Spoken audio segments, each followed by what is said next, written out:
کالے جادو کے ذریعے مخالفین کو نقصان پہنچانا معمول بن گیا ہے۔ ایبٹ آباد شہر کے اندر کالا علم کرنے والے عامل کے اکاؤنٹ سے 65 کروڑ روپے نکل آئے، گرفتار کر کے مقدمہ درج کر لیا گیا۔ ناظرین، میں ہوں آپ کا میزبان سردار فیضان اور آپ دیکھ رہے ہیں وائس آف ہزارہ۔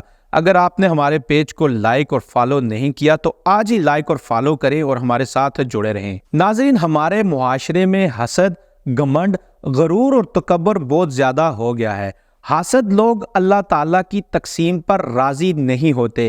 یہی وجہ ہے کہ وہ دوسروں کو کھاتا پیتا اور ترقی کرتا نہیں دیکھ سکتے۔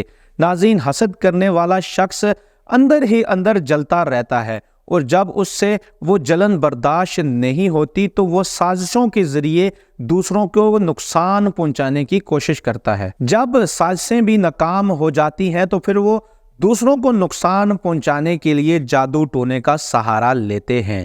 ناظرین، ہمارے نبی صلی اللہ علیہ وآلہ وسلم نے فرمایا کہ آخری زمانے میں زیادہ تر اموات حسد اور نظر بد کی وجہ سے ہوں گی۔ حسد اور نظر بد ایک ایسی چیز ہے جو اونٹ کو بھی ہانڈی تک پہنچا دیتی ہے۔ چند ہفتے قبل ایبٹ آباد کے ایک تحقیقاتی ادارے کو ایسے بینک اکاؤنٹ کے بارے میں معلومات ملی جس میں 65 کروڑ روپے کی ٹرانزیکشنز کی گئی۔ تحقیقات کرنے پر پتہ چلا کہ یہ بینک اکاؤنٹ کالا علم کرنے والے عامل کا ہے جو لوگوں سے لاکھوں روپے لے کر کالا جادو کرتا تھا۔ اس شخص کے پاس اتنے زیادہ لوگ آتے تھے کہ اس شخص کا جو بینک بیلنس ہے وہ 65 کروڑ روپے تک چلا گیا۔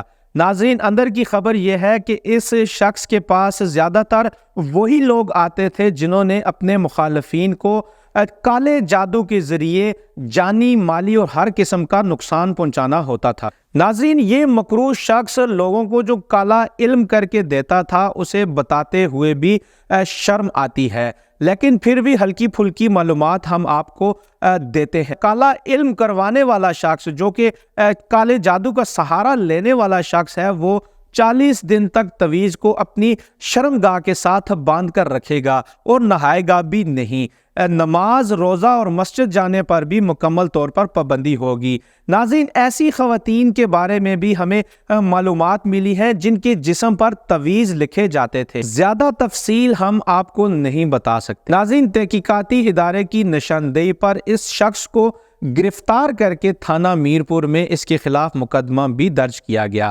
ناظرین، آخر میں ہم آپ سے اپیل کریں گے کہ حسد ایک اندرونی گندی بیماری ہے۔ حسد کرنے والے شخص سے آپ کبھی بدلہ نہ لیا کریں بلکہ اس پر ترس کھایا کریں، کیونکہ حسد کرنے والا شخص ایک ایسا انسان ہوتا ہے جو آپ کے جلائے بغیر اندر ہی اندر آپ سے جل کر راکھ ہوتا رہتا ہے۔ ناظرین، اپنے میزبان سردار فیضان کو اگلے پروگرام تک دیجیے اجازت۔ اللہ حافظ۔